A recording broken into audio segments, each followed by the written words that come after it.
So I called the talk today, My Experience with Ramana Maharshi. I was going to try and call it something else, but everything else sounded too arrogant in a way, like what I think of Ramana Maharshi's teaching. So it's just the same as what I did with Eckhart Tolle a couple of weeks ago. Let's go. So before we start talking about Ramana Maharshi, let me first of all just run through again my interpretation or my experience of non-duality. I don't believe that the way that I speak is the correct way. I don't believe that I am the only teacher. It's from this body. I mean, we could go into it and we could start breaking down the body and see that the body is actually an illusion and that the person's an illusion. But I've got to speak in words, and I'm trying not to go into this whole kind of like cultish mindset of the guru up there that knows everything. From this body mind, from me, my expression of non-duality. Yeah, but it's not the right way. I don't believe you can have a right way, which also means I don't believe that you can have a wrong way, although maybe I'm more opinionated about that. We're so funny, aren't we? I obviously believe there can be a wrong way, because I believe there is like if somebody's talking about turds, then that's not obviously the same as talking about non-duality. Although everything is God in the end, so yeah, it could be. But I don't, like, of all the teachers, I can always kind of see the point or where they're coming from. Which wasn't always the way. There's been times when I've had preferences or beliefs or ideas about non-duality teaching. But anyway, the current expression of non-duality.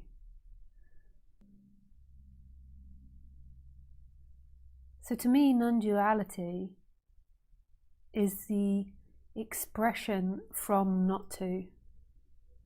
So it's an expression from something deeper than the person, but it goes through the person, which is really weird.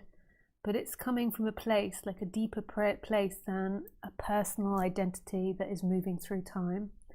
And to me, the true expression of non-duality is hearing that, so hearing that which is beyond words. So when the teacher is speaking, there is a resonance of what they're talking about beyond the person. But there seems to be words which line up better and less, like with that expression. And that which is speaking is not to. That which is experiencing all of this isn't to. The nature of all things, the nature of everything, of you, of me, the birds, the bees, everything, is this one energy. In non-duality, we typically call it consciousness, but we can go even deeper in that and be like, we don't know what it is. But we know that in the experience, there is something that's conscious that is impersonal. When you're identified with the person, it doesn't feel like that. It feels like the consciousness is bound to the person. So it feels like the person is conscious, the person is alive, and the person is experiencing this world. But as you begin to pick at that and like undo the little goodie bags, you begin to realize, like, who am I and who is this person that's experiencing the world? And then you begin to see that there is a consciousness that's experiencing beyond you. It's kind of like an awakening, because it's not really the person that realizes that, although the person can realize that along the way, and that can be profoundly shifting in the person. It can have make a big difference and big impact on that person's life. But the actual awakening is beyond the person, because the person doesn't actually exist, and it's like a bundle of energy happening in things, and there is a consciousness that's watching that. So something is watching that person do that and have that realization and have that experience, and it cannot be looked at, this consciousness. It cannot be found. And we could go even deeper and say the consciousness is not a thing. It's like the X factor. You could say the intelligent force. Often when you say that consciousness is nothing, or the source of who you are is nothing, this often sounds very, very nihilistic, but it's not nihilistic. It's not a thing. not a thing found in this world. It's not nothing like a big black hole or deep sleep or something, although you could say it's got a quality of deep sleep in it, but it's not a thing. And this consciousness is always looking and always experiencing. So it's right here, experiencing the computer, the room, the sounds.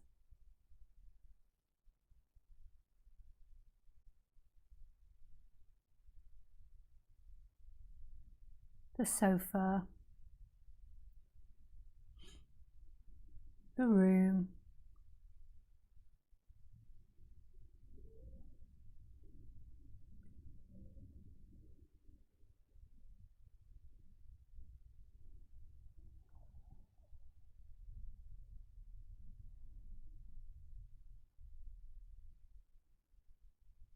the thoughts, the feelings, the sensation, the ideas. It's not caught in this person that you think yourself to be. So in most of society, they believe themselves to be a thought. And what I mean by thought is an idea that's moving in time, which becomes energetically embodied. So they believe themselves to be a good person or a right person or a wrong person or a happy person or sad person. And they believe that person is conscious. But if you really meditate and sit quietly, it could also happen when you're really not sitting quietly. You might begin to notice, or this awakening might begin to happen, where it's seen that that consciousness is prior to the person. A great way of describing that is saying that that person is being experienced.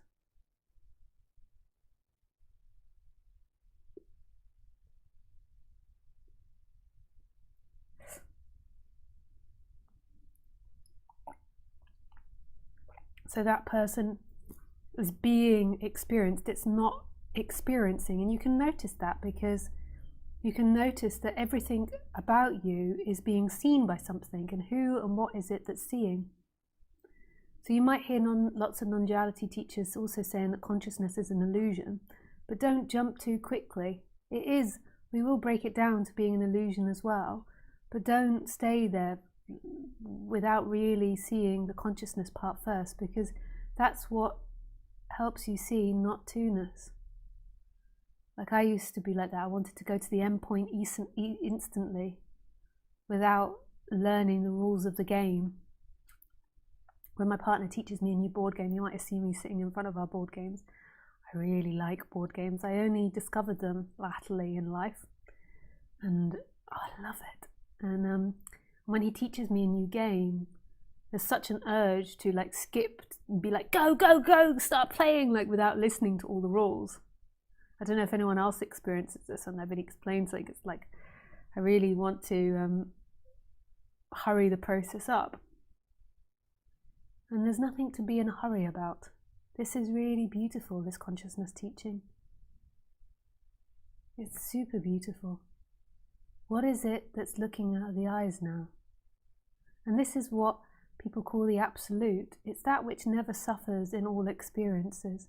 It's what Eckhart Tolle talked about. It's what Ramana Maharshi is talking about, I think. I can't guarantee we're talking about the same things. You never know in the end. But I think this which is looking, which is experiencing, it's just such beauty. It's such love. It's such good news. There is something that's free here. Absolutely free.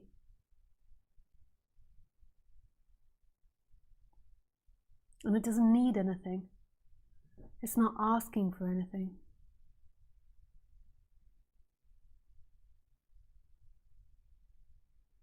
It's just here in every instant. Here, here, here. Watching, and it doesn't have any quality to it. So the person has quality, the world has quality, the sensations have quality, but that which is experiencing has no quality. And it's simultaneously in all things and is all things.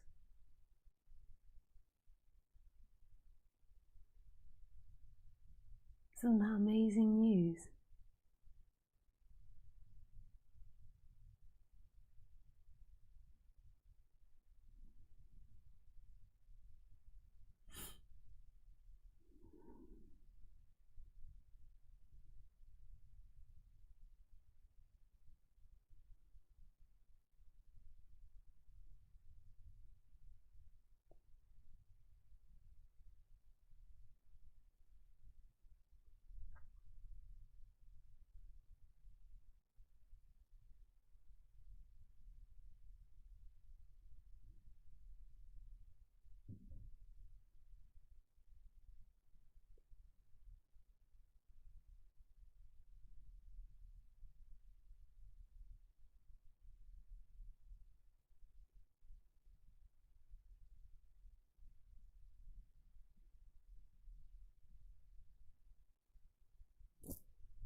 What is it experiencing right now?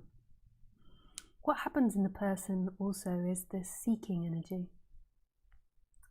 where it's seeking to find love from the world, from things, from objects, and avoid pain and avoid fear.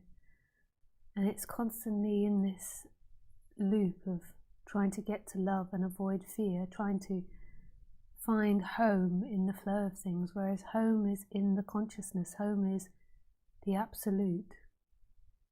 You're not going to find it in time. Ever.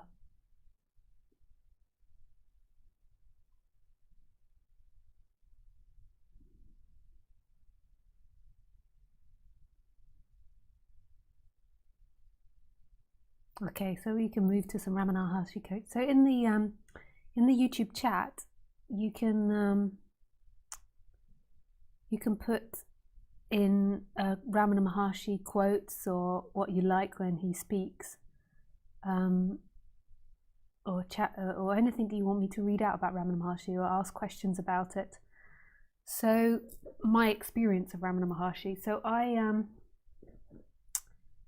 first came across Ramana Maharshi, I think, through Ramesh Balsakar. I maybe had heard about him before then, but not seriously. Like I'd heard it in like satsang and meetings and stuff. So I'd heard him mentioned. But Ramesh Balsakar would say that Nisargadatta Maharaj and Ramana Maharshi were his two teachers, and he would quote Ramana Maharshi a lot. And I used to go to Tiruvannamalai, where Ramana Maharshi has an ashram, and I used to do teaching near there. And I also used to go to his ashram and really enjoyed the energy of it. Unlike Eckhart Tolle, who I spoke of last week, or 2 weeks ago, I don't know him as well. Because of my neural diversity, I was never very good at reading, so there's not that many recordings of Ramana Maharshi, and I really like to listen to the person that's speaking. So you had to read his book. So I think I read one or two, and I didn't really like other people reading it, so I never really got that much into Ramana Maharshi, but he's in so much of all the other speakers. Like, so Ramana Maharshi was Nisargadatta's teacher, and Nisargadatta was Ramesh's teacher. And so I feel like there's a profound connection there, but I don't know it as deeply as I did with Eckhart Tolle. Like Eckhart Tolle was a fan of Ramana as well. So what I'll do is I will quote some of his book and some quotes from the internet, and we shall see what happens. But please know, when I'm quoting, like, there's always a possibility that I don't understand what he's saying. So I don't mean to be arrogant in any way, using his teaching as a way to jump off and like spark debate or like get me speaking about something. I never want to proclaim that I know what all teachers are talking about, because language is so complex and there's always the possibility that we're misunderstanding each other. However, when I read some of the stuff that he's spoken and that is written down, I really enjoy it. Okay, so I'm going to read from Who Am I? Na Ya. So it's put to paper by Na Ya. I don't know if Ramana Maharshi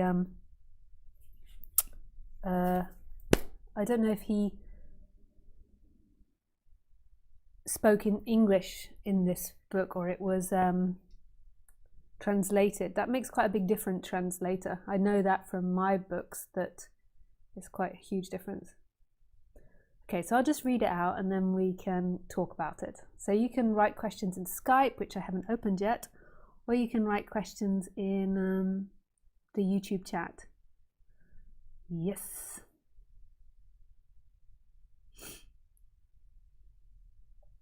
Okay, so I'm going to go to number 9. What is the path of inquiry for understanding the nature of mind? Okay, so that's the question. That which rises as I in this body is the mind. If one inquires as to where in the body the thought I arises first, one would discover that it arises in the heart. That is the place of the mind's origin. Even if one thinks constantly I, one will be led to that place. Of all the thoughts that arise in the mind, the I thought is the first. It is only after the rise of this that the other thoughts arise. It is after the appearance of the first phenomenal pronoun I that the second and third personal pronouns you, he, she, and they appear. Without the first personal pronoun, there will not be the second and the third.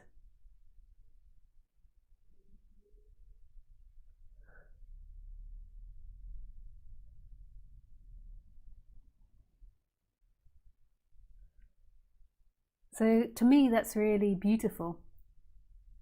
You see, I would speak completely differently about that. So I kind of say that the I am and the consciousness are the same thing. But I've said many times in the past that they tend to break it down as like there is the consciousness that's aware of the I. And I really like that he says that it's in the heart, the left side of the heart, I think he says. And I like that because it's like the I is love, like the I am is the everything, is the loveness.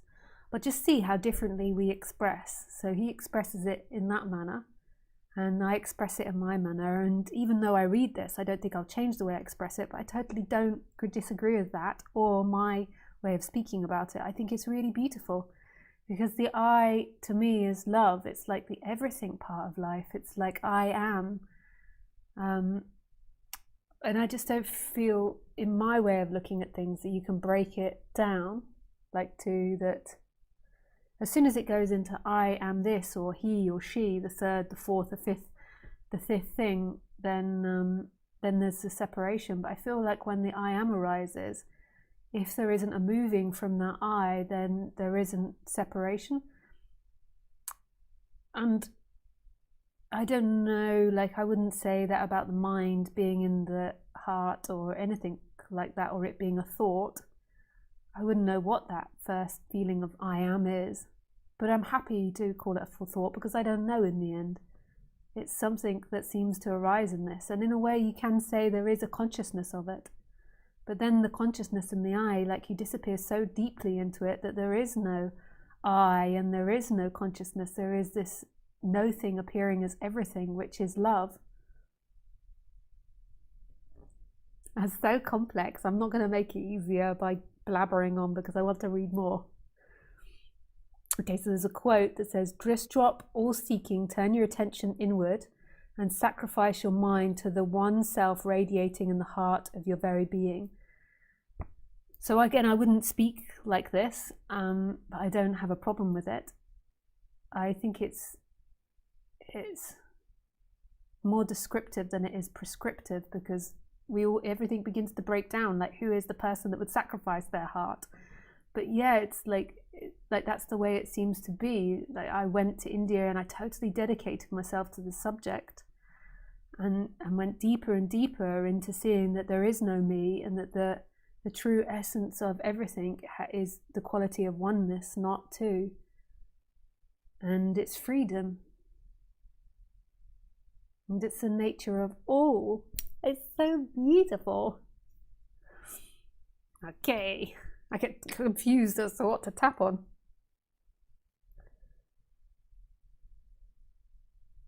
So number 10, how will the mind become quiet?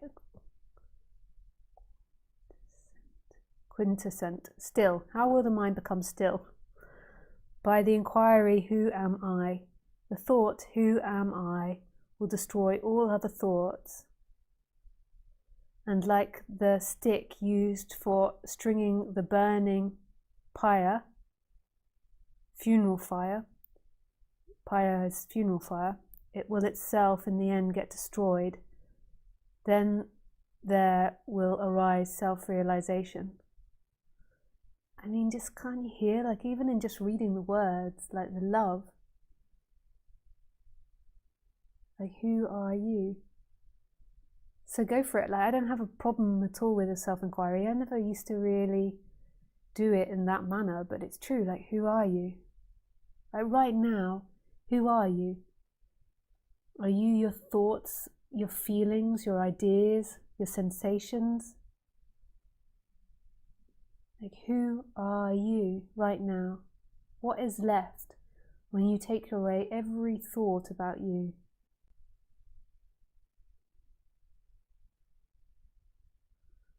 Oh God, this subject is like melting love, like melting chocolate fountains of love.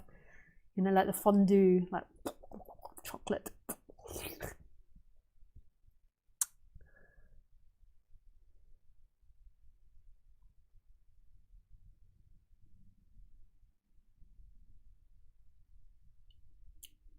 So 11, what is the means for constantly holding on to the thought, who am I?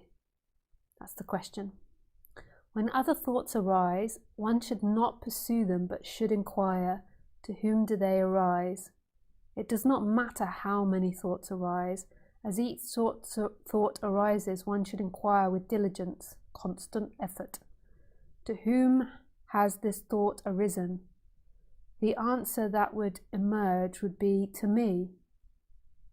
Thereupon, if one inquires, who am I, the mind will go back to its source, and the thought that arose will become quintessent.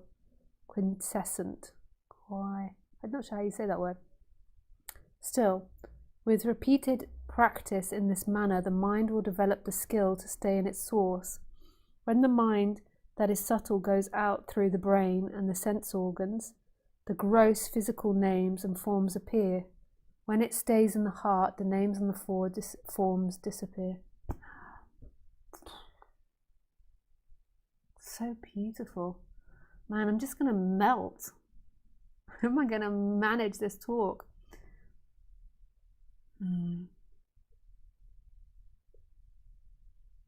Okay, there's a bit more. Not letting the mind go out, but restraining it in the heart.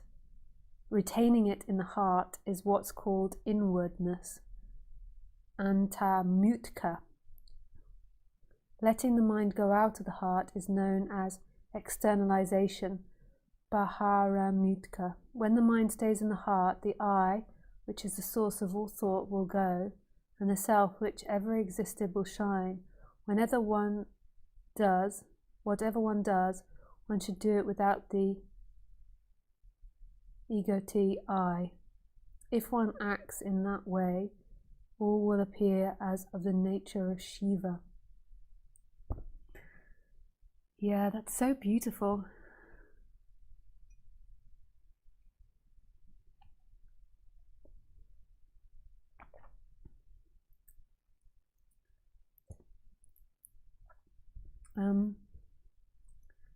So my experience is that I just speak about it very differently from Ramana Maharshi. I can hear the differences. So like, I get what he means, like staying in the heart. I mean, it's like it's not a place or a location. It's just your essence shining through. And this naturally begins to arise when you have awakenings and shifts and energetic shifts. It just is there, like beaming. Right? But I don't feel like you can survive in this world. Like Ramana Maharshi lived a completely different life without a form of ego to interact with this society. So I feel like there has to be some form of ego at points in your day-to-day life. But we may be talking about different things in the sense that he might agree with that as well, that there has to be some form of thinking or some form of like comprehending what's going on the outside. Otherwise, if you stay like in your pure essence, in that aliveness, you can't deal with complex things. But you have to remember, he lived in a cave and lived a really simple life. Like people brought him food, you know, like part of the life of a what is it that he was called again?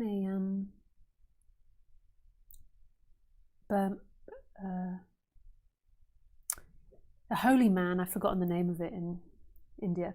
The holy man, like they're really respected in India to an extent, and the society feeds them. So he used to get fed from the local village, and then he lived in a cave. I don't think he paid rent or tax on that. I think he just wandered off and like decided to live in the cave like a homeless person. So he didn't have to deal with like paperwork and the complications of this life. And then when he had the ashram, you know, other people were dealing and looking after the ashram. And I feel like when you living in this society and you're doing more complex sections, there needs to be some form of thinking mind and some form of identification with the body. Otherwise you'd just be sitting on the side of the road beaming. But yeah, because you can't, and you're just really completely identified, you can't really do much. There is certain things you can do, but you can't really maintain certain conversations or do your taxes. And you also can't protect yourself from inappropriate people because you see them as love and there's beauty. Like, I mean, like, I suspect that Ramana Maharshi was taken advantage of. Like, in our society, we idolize fame, but it's actually a really terrible curse. The Buddha used to say that the worst job is to be an actor, and I feel like it's to do with this like fame.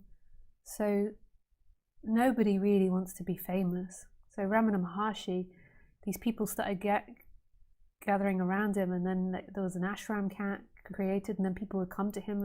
So people would come to him with their problems every day, and he would kind of like be carted out in front of them and sit there, and people would sit with him. And you might think, oh, that's just like such an act of like love and kindness and beauty, because everybody in society is still looking for that perfect parent. But it's also like, it's not like a balanced thing.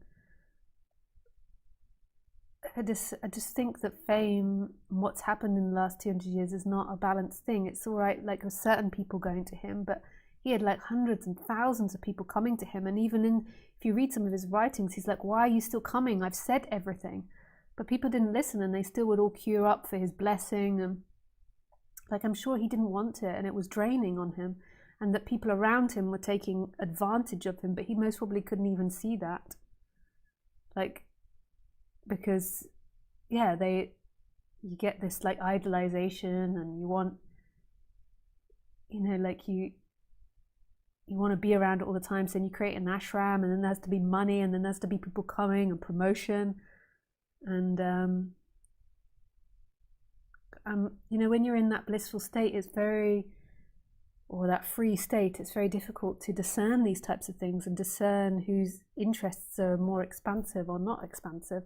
Nobody wants to be famous, and nobody wants an ashram with that amount of people coming, unless you've got some sort of like power stuff where you're like taking power or advantage of people. And I really don't think Ramana did. I think the people around him maybe used him unknowingly, not consciously, like, ha ha ha, I'm gonna get famous through this, but most likely like, this is such a great message, we must share it with everybody. But it's more about their stuff.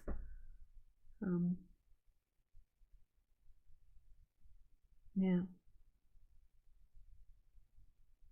Like, he's not some zoological animal that you go and visit, like a tour bus go and visit. Like, that's one thing that I always feel about Tiruvannamalai. Like, it's really lovely, the ashram, and there are like a percentage of people that are really dedicated to the message, but it's also like a tourist spot. And the organization needs that because it needs to stay afloat in this society. So I understand that happens. But it's like there is this other side to it that's not, you know, even when he was alive, it's like people would hear and be like the in thing to go and see Ramana Maharshi. You know, when you're in India, you go and see this enlightened master. It's also got like a downside to it. It's really beautiful that his message was shared so much, but trust me, I'm sure people took advantage of him. And because he was just so free, there's no perception of that. You can also say who took advantage, And that's true because they're not somebody, but they're identified as somebody. And the way that their bodies function is by getting things for their ego. So it's not really that there's independent people that are taking advantage. It's just the nature of life. Like, they have these identities, and then they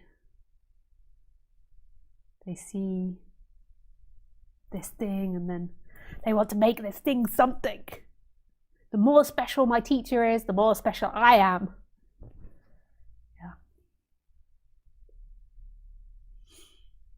Okay, but please comment in the YouTube chat or down below and we can discuss it, because I know from years of experience of being a public speaker and from being a human being that there's many occasions that I'm not right and then I eat my hat.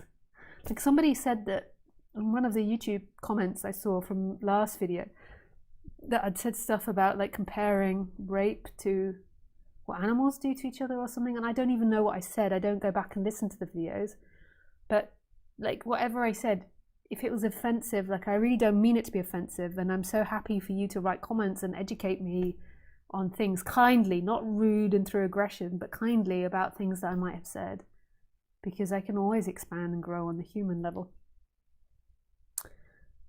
You might have to remind me what I did say though, because I might not remember, and it's unlikely I'm going to go and listen back to the videos. Okay, so another quote. Find out to whom are the thoughts, where from do they arise? They must spring up from the conscious self.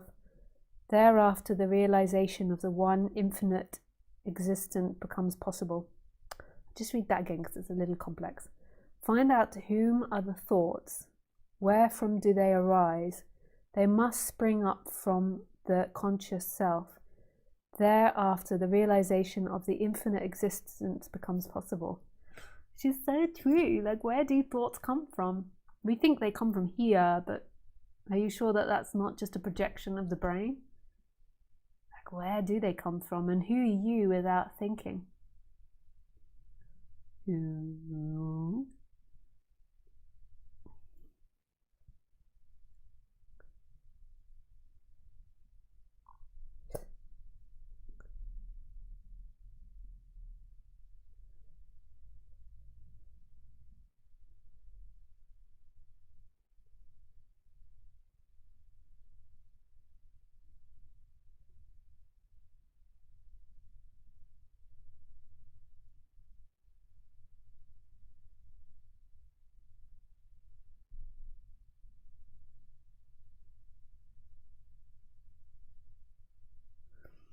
Number 14.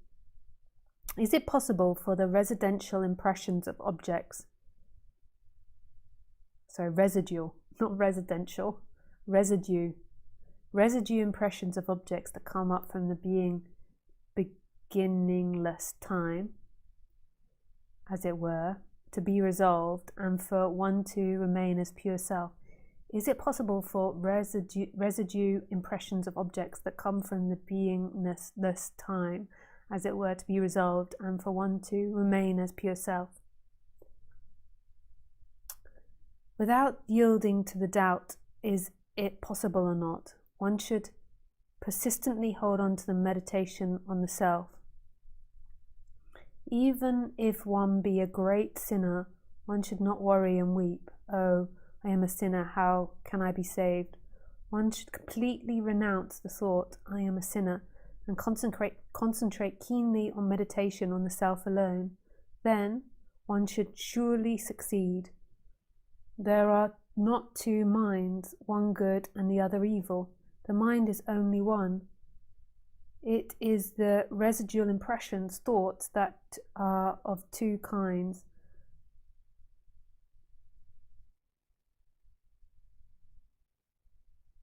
Auspicious and inauspicious. When the mind is under the influence of auspicious impressions, I'm not sure if I'm saying that word right, it is called God, and when it is under the influence of the inauspicious impression, it is regarded as evil.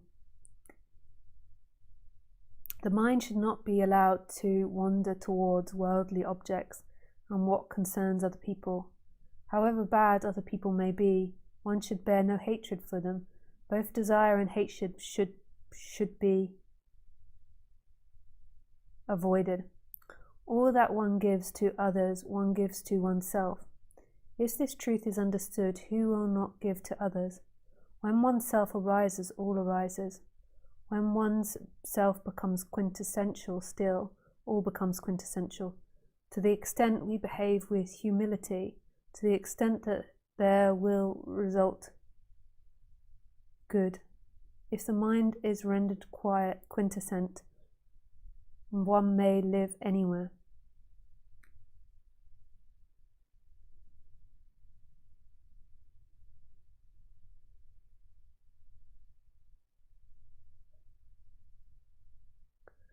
Yeah, it's so beautiful. To me, I would also recommend doing a certain amount of psychological exploration, because my experience of Westerners, it might be different from people that grew up in the East, is that their seeking, so their discomfort, their thoughts get so rapid and so entwined and bizarre that they go off into them. So I feel like there has to be a relaxation of the body-mind to an extent. But that's my own personal experience. It doesn't mean that that's true for everyone. So you have to understand the psychology and why, to an extent, you're going off into certain thoughts or particular behaviors or seeking patterns. And to me, the body-mind will never be unconditioned, but there can be this movement into this stillness which is beyond the body-mind.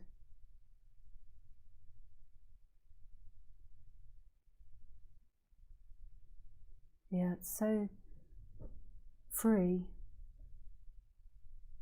And it becomes effortless. So I forget to ever speak to people about effort or practicing something, because it's like 11 years and it's completely without practice. Like the stillness is here.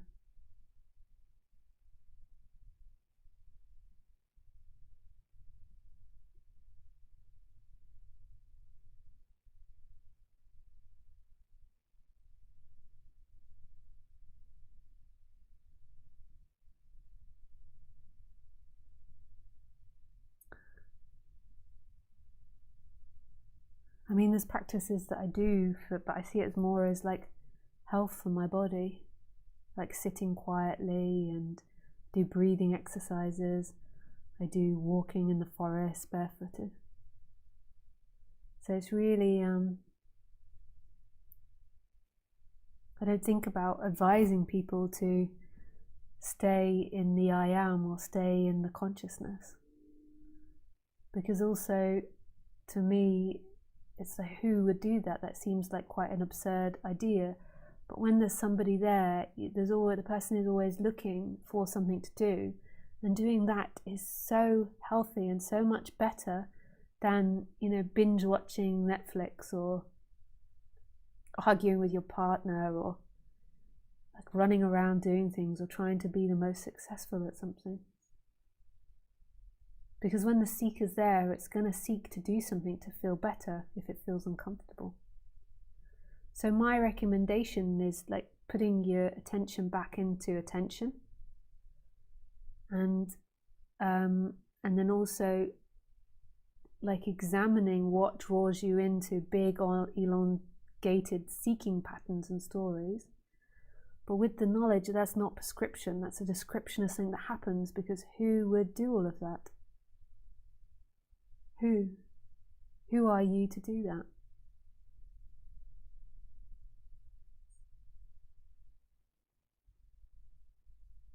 But I love Ramana Maharshi, I love what he says, and I know it sounds very contradictory to what I say, but I just don't see it like that.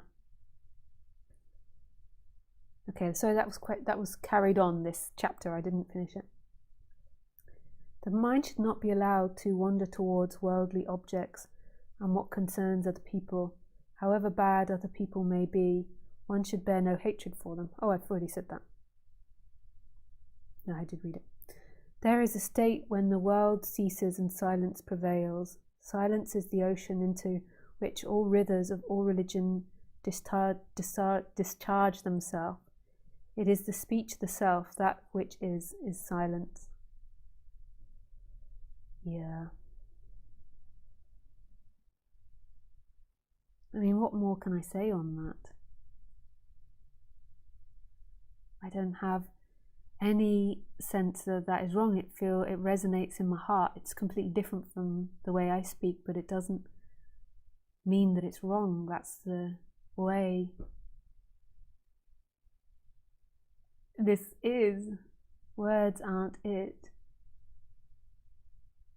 When I first started speaking, I didn't give any prescription, and I kind of felt like giving prescription deluded people. And now I don't feel like that. I feel like that was more like when you have these big awakenings, like you do go into this like immense silence, but it's like effortless. And if you were to put effort into it, it would most probably draw you back into the person.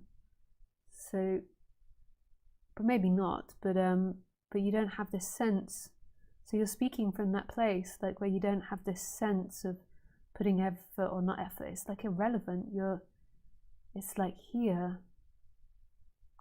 But now working with people after 11 years, I realized that it's not that there's stages, but that when the mind is seeking,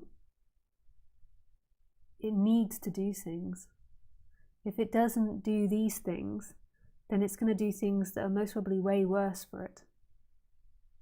Because it has to do something, so it'll then go for the job. And that might make it even more depressed, because maybe in its job or its work, it's already totally disillusioned. So giving a focus, which I see as super helpful for the body, and then this collapsing can happen because you're like undoing everything all these ideas and beliefs that you've had. It's not for everybody. It's also can be really dangerous, and I've seen people have mental breakdowns getting into this subject and acting in like really horrific ways to each other.